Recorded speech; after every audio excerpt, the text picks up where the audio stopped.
meeting me in the docks in 20 minutes. Dock? What dock? Baltimore.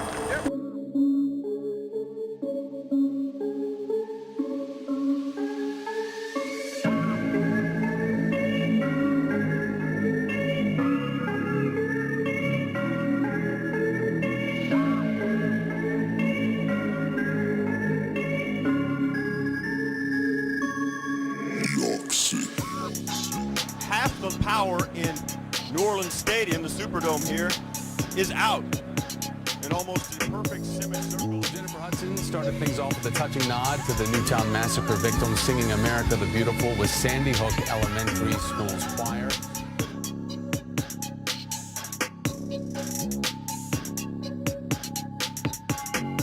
The only thing you can read on the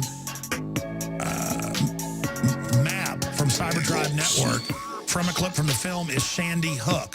And they're talking about how they're going to bring it down. They're from The Dark Knight Rises.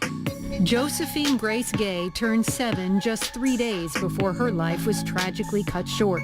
Known to her family as Joey, she was to have a birthday party the day after the shooting with many of her Sandy Hook classmates.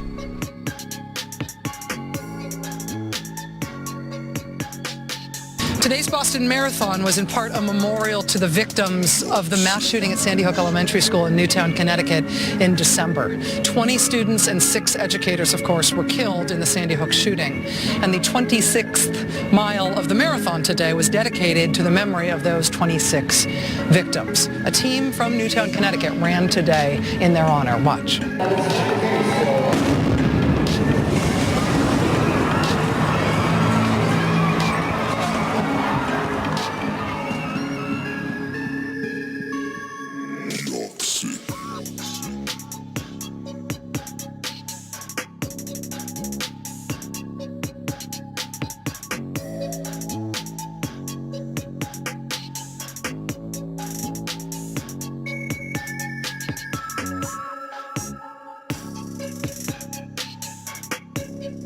Today, TMZ somehow obtained and then published a second tape of this beating at that Atlantic City hotel. The previous tape that they had released back in February, just a few days after the incident, that had shown the aftermath of the incident. But the tape that they released today was apparently shot by the surveillance camera that was inside the elevator. And it shows Ray Rice and his fiancée clearly involved in some sort of mutual confrontation. They're clearly upset with each other. But then, unmistakably, he hits her in the face really hard with his left hand. He punches her in the face so hard, it knocks her out immediately. What it looked like just before 3 p.m., 4 hours, 9 minutes, and 44 seconds into that race. The first explosion on Boylston Street, just off Copley Square, across from the public library, really the heart of Boston. Then, 12 seconds later, about 100 yards up the street, a second explosion. Elsewhere. A law enforcement official says he sent a video of Ray Rice punching his then fiancée to an NFL executive 3 months ago.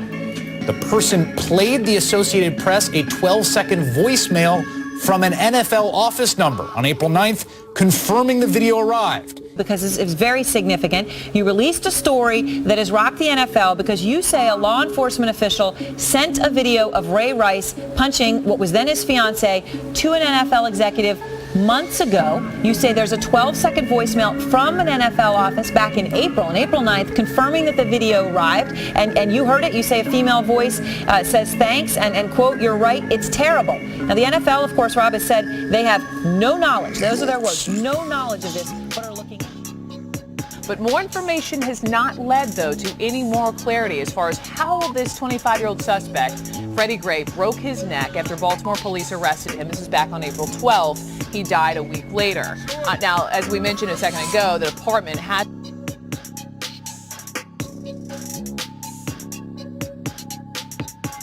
A city mourns. Crowds turn out in Baltimore for the funeral of Freddie Gray.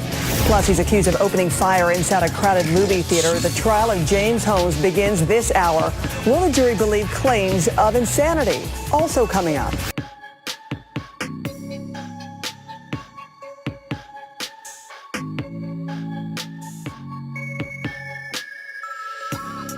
Ray Lewis, the former Baltimore Ravens linebacker with a history now speaking out against yesterday's riots, and it's good.